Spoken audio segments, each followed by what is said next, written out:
जम्मू में एलजी मनोज सिन्हा की अध्यक्षता में एक अहम सिक्योरिटी रिव्यू मीटिंग हुई, जिसमें सीनियर पुलिस इंटेलिजेंस, दूसरी पैरामिलिट्री और सिक्योरिटी एजेंसियों ने हिस्सा लिया। इसमें जम्मू इलाके में आतंकवाद की चुनौती से निपटने के लिए जरूरी स्ट्रेटेजी पर चर्चा हुई।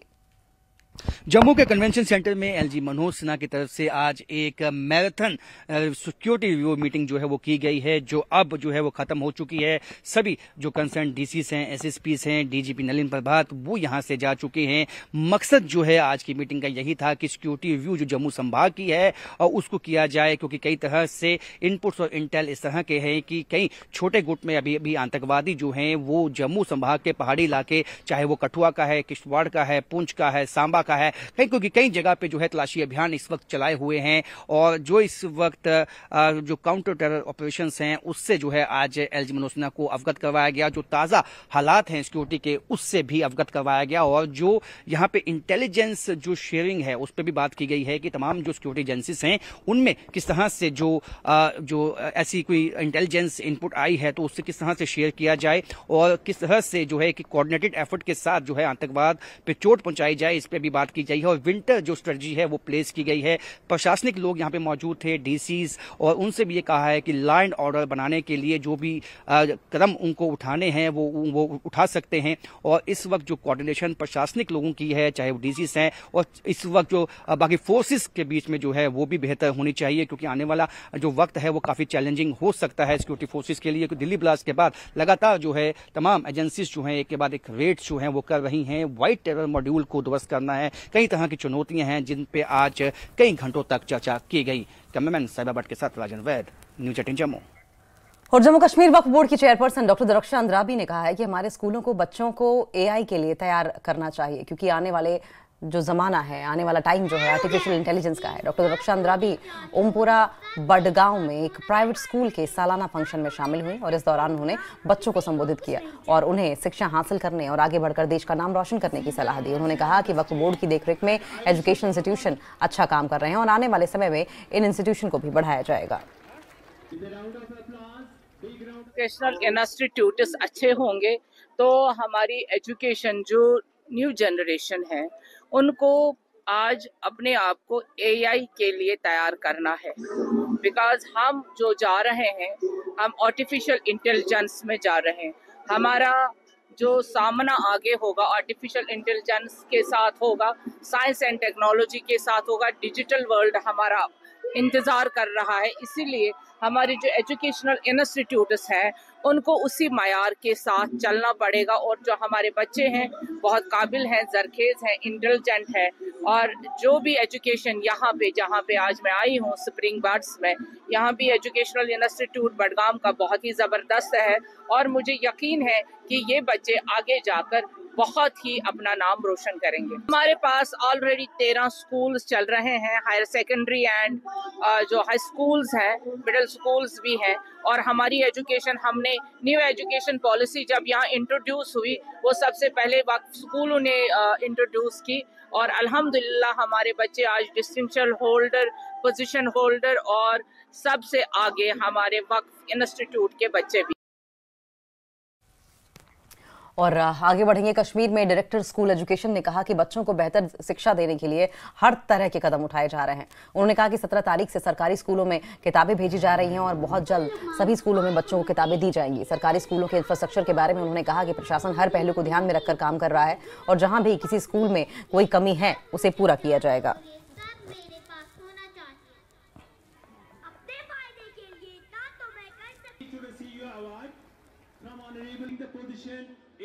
आपने देखा होगा कि जेके बोस ने ऑलरेडी शुरू नोटिफाई कर दिया है, बुक्स अवेलेबल हैं और मुझे लगता है कुछ ही दिनों में हर एक स्कूल में किताबें पहुंच जाएंगी। शायद आपने शेड्यूल देखा नहीं होगा, शुरू हमारा 17 तारीख से किताबें मिल रही हैं और हर एक स्कूल में बहुत जल्द किताबें पहुंच जाएंगी। जो प्राइवेट स्कूल्स हैं और गवर्नमेंट स्कूल्स हैं, इन दोनों का मकसद हमारे बच्चों को सही एजुकेशन फराहम करना है और सही तरीके से सही रेट्स पे जो है किताबें मिलनी चाहिए। आपने देखा होगा कि आए दिनों के अखबारों में ये न्यूज़ फैलती है कि प्राइवेट स्कूल जो है उन्हें लूट मचा के रखी है। तो अगर कहीं पे इस किस्म की शिकायत मिलती है तो हमारी कार्रवाई जारी है और आगे भी जारी रहेगी। देखिए, आपने देखा होगा कि मरहलावार तरीकों में हम कोशिश कर रहे हैं कि सारे हमारे इस तरह के स्कूल जो हैं गवर्नमेंट बिल्डिंग्स में शिफ्ट हो जाएं, और जहां इस तरह में टाइम लग रहा है, ये डेवलपमेंट का काम जो है ये एक साथ रातों रात नहीं होता, इसमें टाइम लगता है, लेकिन हमारी कोशिश जारी है कि अनकरीब ये मसला हल हो। और बड़गांव में ड्रग्स के खिलाफ एक बड़ी कार्रवाई की गई। पुलिस ने मागाम इलाके के एक ड्रग पेडलर की लगभग 35 लाख की अचल प्रॉपर्टी और एक मारुति ए स्टार गाड़ी अटैच की गई। अचल संपत्ति मागाम के मजहामा में एक 2 मंजिला रिहायशी घर जो कि हिलाल अहमद मीर उर्फ हिलाल गलवान का है। हिलाल अहमद के खिलाफ मागाम पुलिस स्टेशन में NDPS की धाराओं के तहत केस दर्ज किया गया।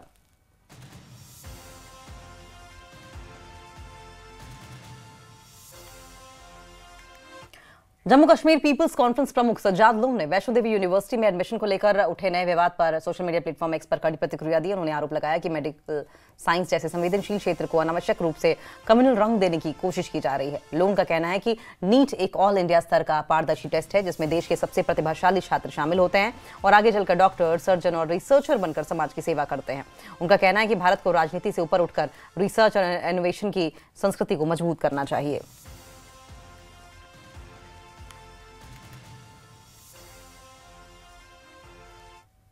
और वहीं बीजेपी ने जम्मू में पार्टी हेडक्वार्टर्स में आत्मनिर्भर भारत टॉपिक पर एक सेमिनार आयोजित किया।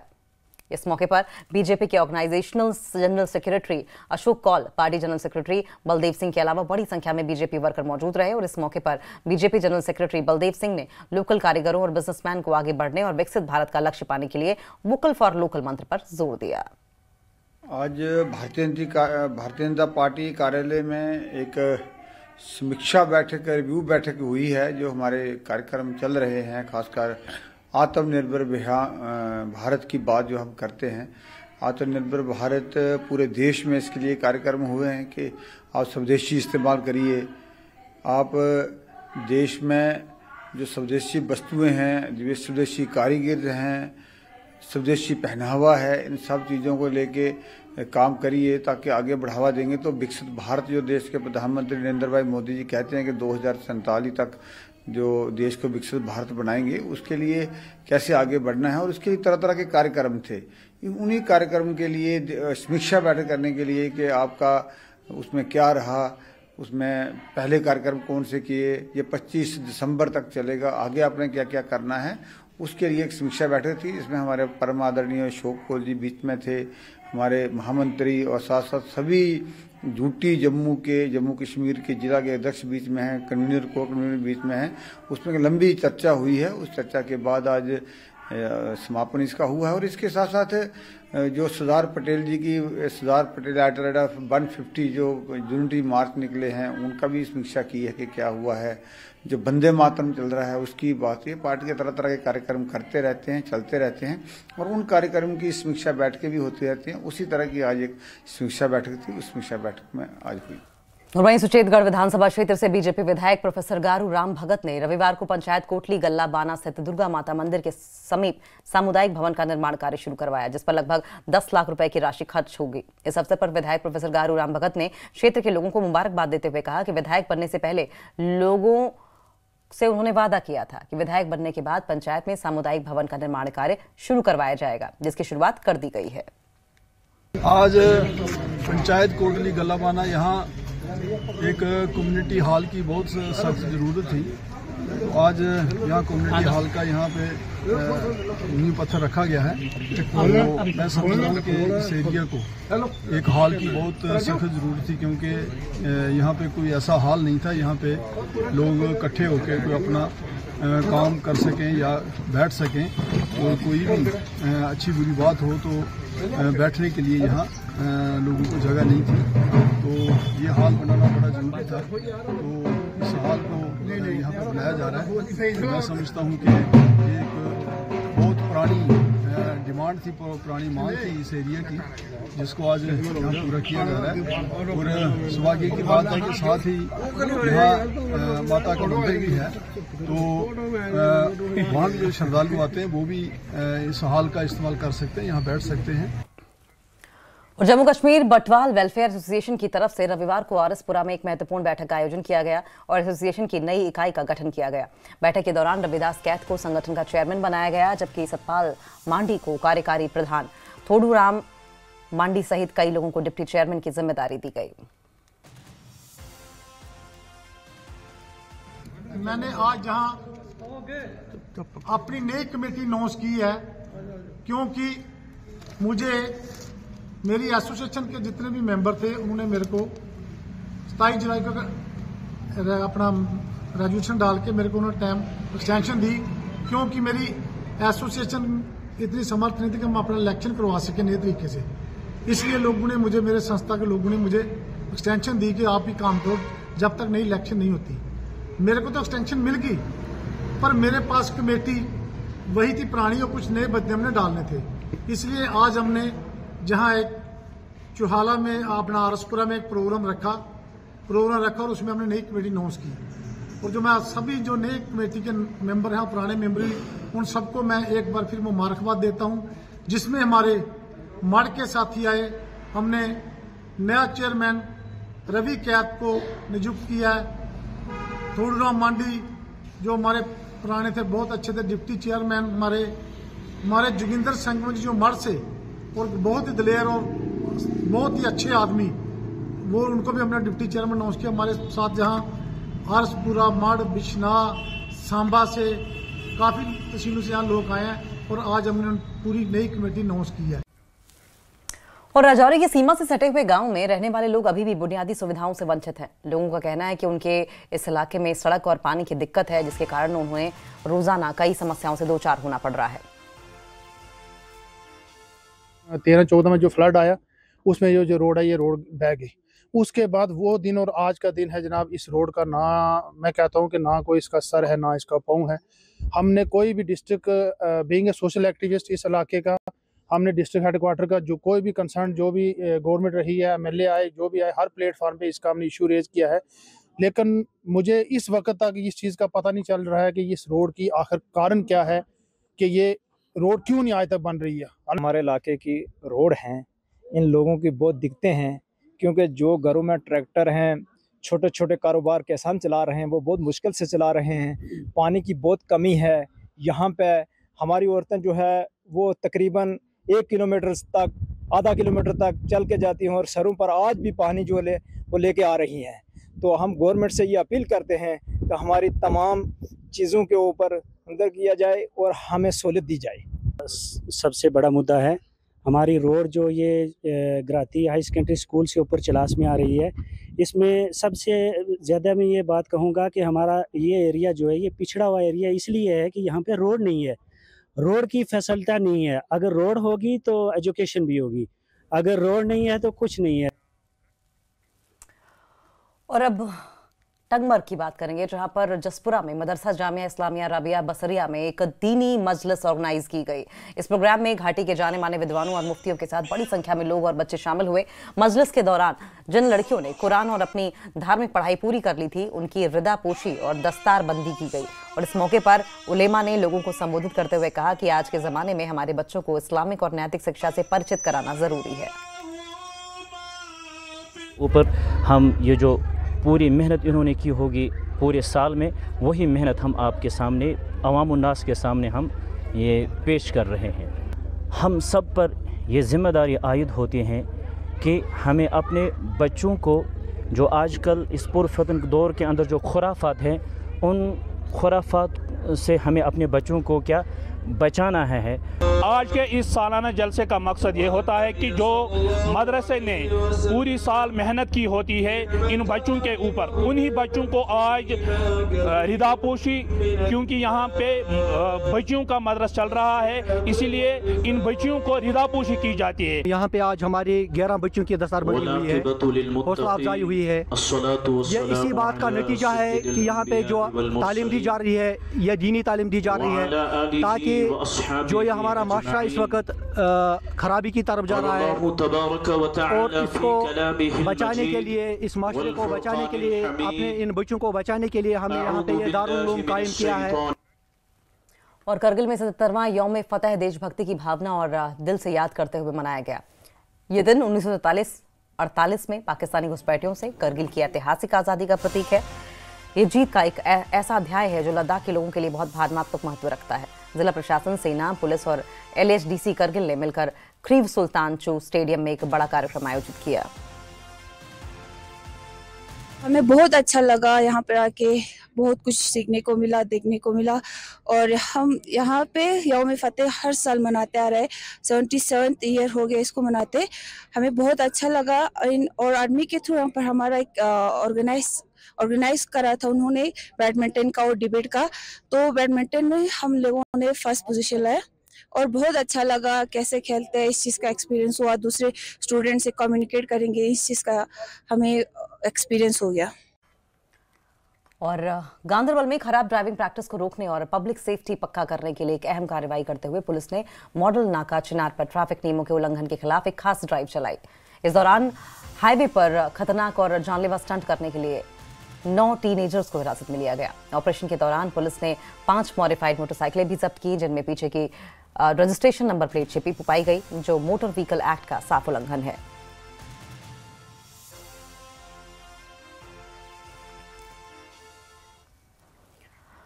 और टूरिस्ट डेस्टिनेशन द्रंग से टूरिस्ट के लिए खोल दिया गया है। पहलगाम टेरर अटैक के बाद 7 महीने बंद रहने के बाद ये खूबसूरत डेस्टिनेशन फिर से खुल गया। टूरिज्म सेक्टर से जुड़े लोग इस फैसले पर खुशी जता रहे हैं और इसके लिए LG मनोज सिन्हा को धन्यवाद दे रहे हैं। इसके साथ ही कुछ टूरिस्ट ने द्रंग की नेचुरल ब्यूटी का लुत्फ उठाया।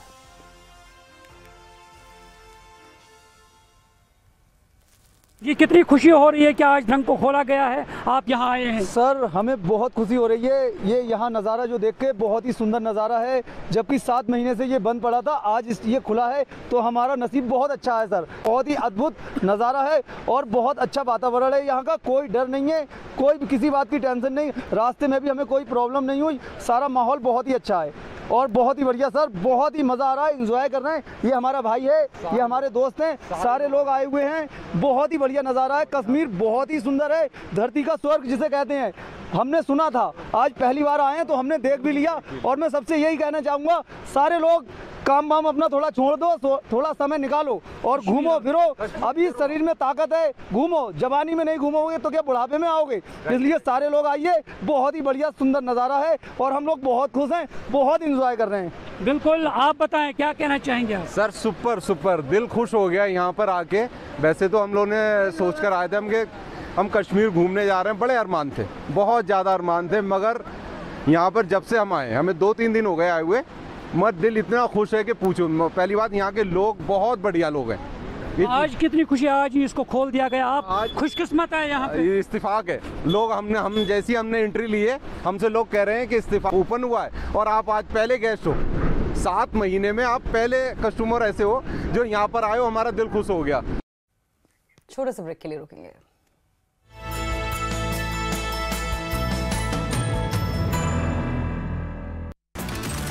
खड़ाविल्ली में आत्मनिर्भर भारत अभियान का हुआ आयोजन और इस दौरान कार्यक्रम में शामिल हुए भाजपा जिला उपाध्यक्ष सुरेश शर्मा। पुंछ में सरदार वल्लभ भाई पटेल की 150वीं जयंती पर जिला प्रशासन ने एकता मार्च का आयोजन किया है। स्कूली बच्चों और युवाओं ने शपथ ली। जम्मू कश्मीर में ऑपरेशन ड्यूटी के दौरान शहीद हुए सूबेदार सजीश को भारतीय थल से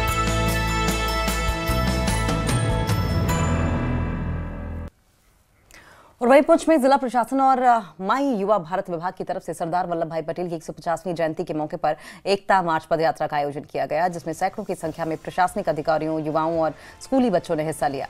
इस पदयात्रा की अध्यक्षता माई युवा भारत के सहायक निदेशक नितिन हांगलू ने की, जबकि ASP मोहन शर्मा और अतिरिक्त जिला विकास उपायुक्त ताहिर मुस्तफा मलिक मुख्य अतिथि रहे और पदयात्रा को हरी झंडी दिखाई, जहां स्कूली बच्चों ने ऑपरेशन सिंदूर पर गीत और राष्ट्रगीत प्रस्तुत किया।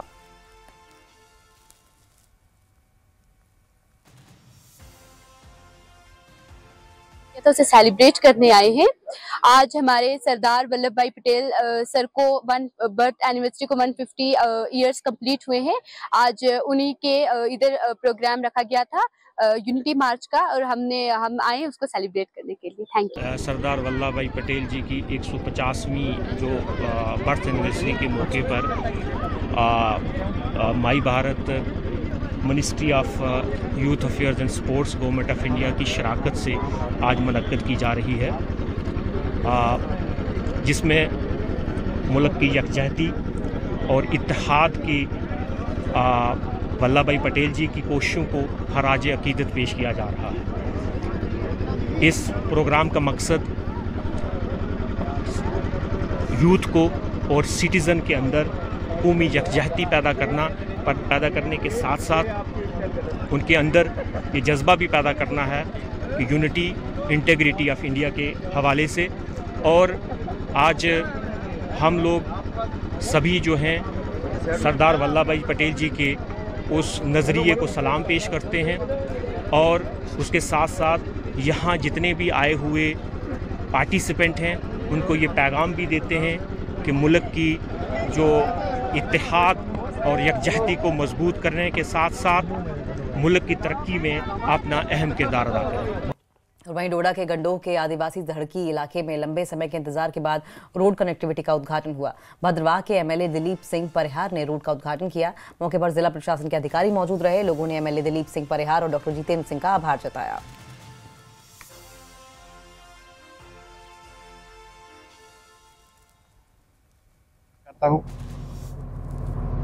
इनके साथ नहीं बल्कि सारे पहाड़ों के जो लोग हैं, हमारे पहाड़ी एरिया के लोग हैं, हम जो भी पहाड़ों में बसने वाले हैं, हमारे साथ बहुत जाती हुई है। 14 से पहले आपने देखा कोई सड़क थी, कोई ब्लैक टॉप था किसी सड़क में, कहीं सड़कों में, कई गाँव में पानी नहीं था, कई गाँव में बिजली नहीं थी। तो आदरणीय नरेंद्र भाई मोदी जी जब से आए उन्होंने कहा है सबका साथ, सबका विकास और सबका प्रयास। और उनने कहा है 2047 तक हम इस देश को विश्व गुरु बनाएंगे, वीटो पावर हम हासिल करेंगे। तो वीटो पावर के लिए हमको हर गांव में सड़क होनी चाहिए, पक्की सड़क, हर गांव में बिजली होनी चाहिए, हर गांव में पानी होना चाहिए, कोई आदमी अनपढ़ ना हो, पढ़े लिखे होने चाहिए। तो ये जो चीज़ें हैं, इसलिए ये सारे काम हो रहे हैं। मैं आदरणीय डॉक्टर जितेंद्र जी का शुक्रिया अदा करूँगा कि हमने 31 प्रोजेक्ट जो है डिस्ट्रिक्ट डोडा के हमारे सेक्शन हुए हैं, जिसमें 17 प्रोजेक्ट जो है हमारी कॉन्स्टिट्यूंसी के, जितने भी हमने प्रोजेक्ट वहाँ पहुँचाए वो हमने उनमें सेक्शन करके दिए। और 5th फेज में 60 प्रोजेक्ट हमारे और तैयार हैं, जो कि हम उनको भी सेंक्शन करवाने जा रहे हैं। आज इनकी डिमांड थी, जब मैं इलेक्शन में पहली बार यहाँ आया था तो इन्होंने कहा था कि ये सड़क हमारी अधूरी है, जब तक ये टॉप तक ना पहुँचे तो हमारे लोग बहुत परेशान हैं। तो मैंने इनसे वादा किया था, एक शरियाड़ी रोड थी, एक अपनी पार शोरन वाली रोड थी, ये रोड थी। हमने कहा कि पहले फर्स्ट फेज पे इनको मैं लाऊंगा, और हकीकत में ये पहले ही फर्स्ट फेज पे आई हैं।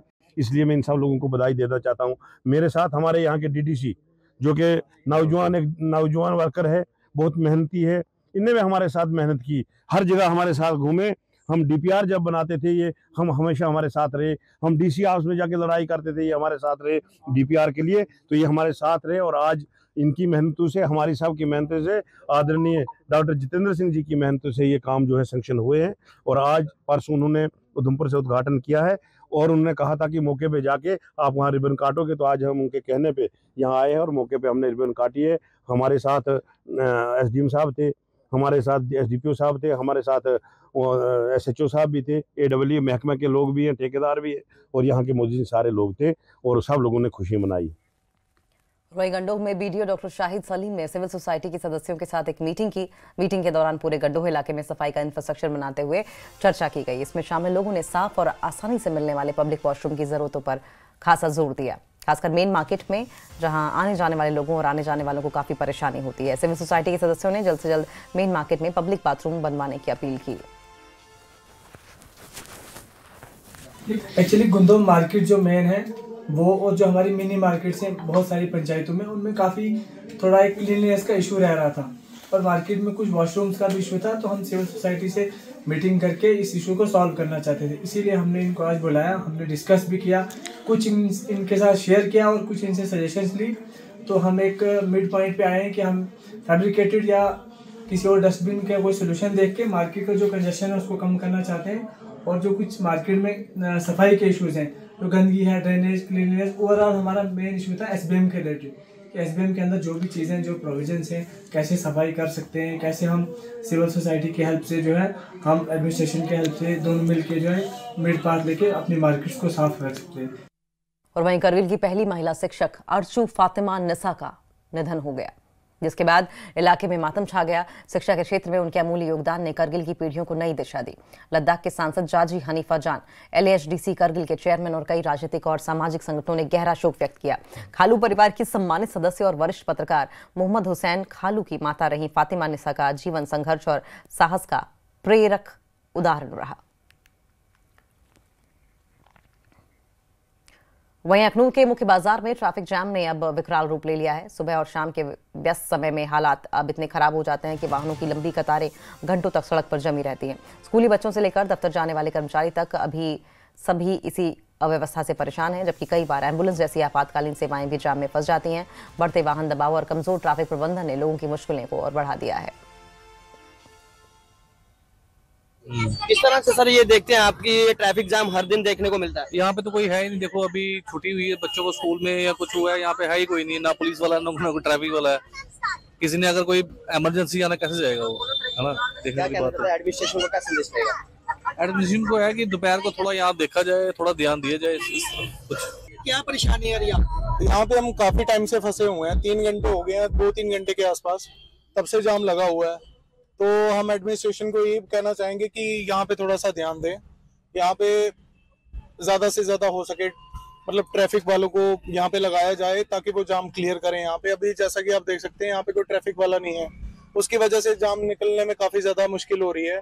2-3 साइड से गाड़ियाँ आ रही हैं, काफ़ी ज़्यादा जाम लगा हुआ है। एक दिन का काम है, रोज ही है? नहीं, रोज का ऐसे ही होता है। यहाँ पे काफी ज्यादा यहाँ पे प्रॉब्लम फेस करनी पड़ती है हमें अगर हम यहाँ पे आते हैं। तो क्या गुजारिश रहेगी एडमिनिस्ट्रेशन से आपकी? तो एडमिनिस्ट्रेशन से हमारी यही गुजारिश रहेगी कि कम से कम इस जाम को जल्दी से जल्दी सॉल्व आउट किया जाए। सर जाम की स्थिति क्या ना क्या, इधर रोज का ये ड्रामा हो गया। हर दिन देखने को जाम देखने को मिल रहा है, हर दिन जाम देखने को मिल रहा है। इनको इतना नहीं पता, कोई एम्बुलेंस में पेशेंट जा रहा है वो फंस गया, और ऊपर से खड्डों की हालत देखी आपने कितनी है। इतना लंबा जाम है, यहाँ दूर दूर तक कोई पुलिस वाला या कोई ट्रैफिक वाला दिखा आपको?